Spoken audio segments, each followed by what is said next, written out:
दोस्तों, तो इसलिए खराब नहीं होता गंगा जल।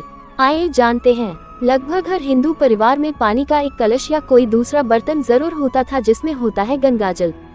किसी पूजा के लिए, चरणामृत में मिलाने के लिए, मृत्यु नजदीक होने पर 2 बूंद मुंह में डालने के लिए, जिससे कि आत्मा सीधे स्वर्ग में जाए। भारत में लोग गंगा जल को पवित्र मानते हैं और बताते हैं कि इसका पानी खराब नहीं होता। मिथक कथाओं में वेद, पुराण, रामायण, महाभारत सब धार्मिक ग्रंथों में गंगा की महिमा का वर्णन है। कई इतिहासकार बताते हैं कि सम्राट अकबर स्वयं तो गंगा जल का सेवन करते ही थे, मेहमानों को भी गंगा जल पिलाते थे। अब सवाल ये है कि गंगा जल आखिर खराब क्यों नहीं होता। पतित पावनी गंगा नदी का नाम आते ही ये सवाल अक्सर दिमाग को खटखटा देता है, लेकिन इसका भी जवाब मिल गया है। दरअसल हिमालय की कोक गंगोत्री से निकली गंगा का जल इसलिए कभी खराब नहीं होता क्योंकि इसमें गंधक, सल्फर, खनिज की सर्वाधिक मात्रा पाई जाती है।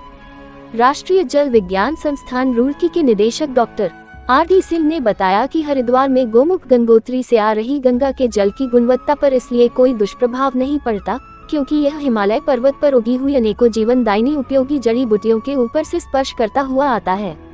तो अन्य कारण भी है। वरिष्ठ वैज्ञानिक डॉक्टर मुकेश कुमार शर्मा ने बताया कि गंगा जल खराब नहीं होने के कई वैज्ञानिक कारण भी हैं। एक ये कि गंगा जल में बैक्टीरियाफोस नामक एक बैक्टीरिया पाया गया है जो पानी के अंदर रासायनिक क्रियाओं से उत्पन्न होने वाले अवांछनीय पदार्थों को खाता रहता है। इससे जल की शुद्धता बनी रहती है। दूसरा, गंगा के पानी में गंधक की प्रचुर मात्रा मौजूद रहती है, इसलिए भी ये खराब नहीं होता। हमने बनाया गंगा को मैला। डॉक्टर सिंह ने बताया कि गंगा हरिद्वार से आगे अन्य शहरों की ओर बढ़ती जाती है, वैसे ही शहरों, नगर निगमों और खेतीबाड़ी का कूड़ा करकट तथा औद्योगिक रसायनों का मिश्रण गंगा में डाल दिया जाता है। यही वजह है कि कानपुर, वाराणसी और इलाहाबाद का गंगा जल आज पीने योग्य नहीं रह गया है। खुद ही साफ होती रहती है गंगा।